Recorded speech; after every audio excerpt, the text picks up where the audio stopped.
Hey guys, before I get to this video guys, definitely make sure to check out my website. I've just released a brand new version 1.0.2. There's some brand new features guys, like video of the week and my favourite videos of all time. Definitely check it out guys, and let's get right into the video.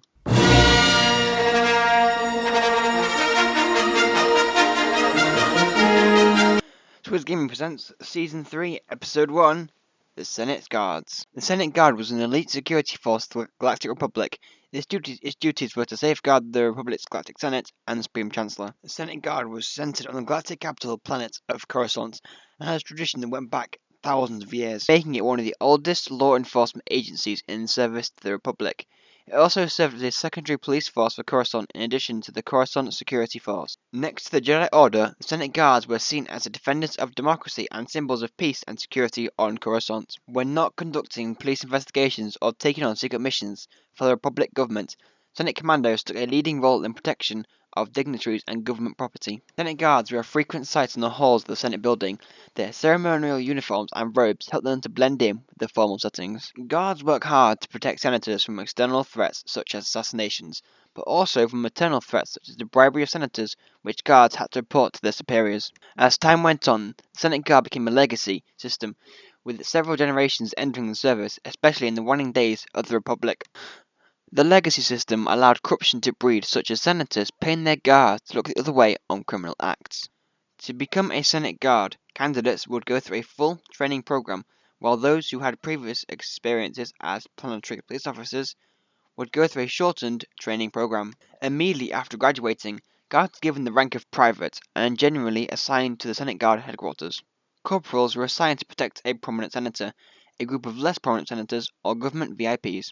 Sergeants handed out bodyguard detail assignments and provided security for the Grand Convocation Chamber, which is overseen by the Sergeant at Arms. A lieutenant would oversee a squad composed of 42 guards. Commanders were responsible for task forces of 6 guards. The elite of the Senate Guards would become a part of the Senate Commando Division, considered the best and bravest of the guards. The leader of the Senate Guard was called the Captain of the Guard, who answered to Senate committees and officials in the Republic Judicial Department. During the Clone Wars, which began in 22 BBY, Corran terrorists under the leadership of Nurin R seized the Galactic City spaceport and took several hostages, including Senator Mia Tills and her aide Vun Meret Jai.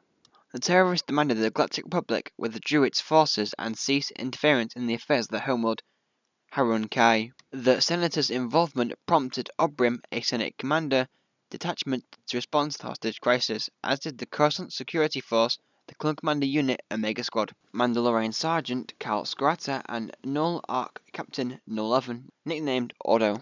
Jedi Master Kaim attempted to negotiate with the Corran terrorists, but they killed him and threw his body strapped with explosives outside of the spaceport. Clone Commando RC-8015, nicknamed FI, jumped onto the Jedi before the explosion went off, an act that saved the lives of CSF police officers standing nearby. The hostage siege was brought to an end as the commando team forcefully entered the building and killed the terrorists. He survived the blast, and his heroism was remembered by Obrim and the CSF for a long time thereafter. After the capture of the Nemodian Trade Federation Viceroy Newt Gunray, a member of the Separatist Council and an enemy of the Republic, Captain Pharaoh Argaius, along with additional commandos, was sent to guard the captured Viceroy while he was aboard the Star Destroyer Tranquility en route to Coruscant. However, Argaius had been contacted by the Separatist leader, Count Dooku, and bribed into releasing the Viceroy and returning him safely to Separatist space. After his true loyalties were revealed to the public, Argaius killed his fellow commandos, releasing Gunray, and took the Nemodian Viceroy as a living shield. Only Commander Grease stood in his way.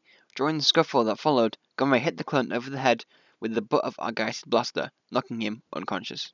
Argaius signaled Ventress to inform her of his success, and he and Gunray made it to a docked Consular-class frigate. Argaius arrogantly gloated to Ventress about his mission's success, and that he'd been responsible for Gunray's rescue. Ventress silenced his gloating permanently, impaling him with a lightsaber and killing him. During the last days of the Republic, Supreme Chancellor Palpatine began marginalizing the Royal Senate Guard instead of relying on them.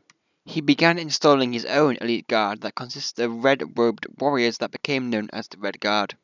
In 2 BBY, the Senate Guard had been re-established as the Imperial Senate Guard. Members wore armor identical to the Emperor's Shadow Guard. The fall of the Republic officially marked the death of the original Senate Guards. Hope you guys enjoyed today's episode. The next episode will be out next Friday, and we'll also be covering the topic of the Red Guard. Thank you guys so much for watching. I've been Squidzz Gaming, and I'll see you later. Goodbye.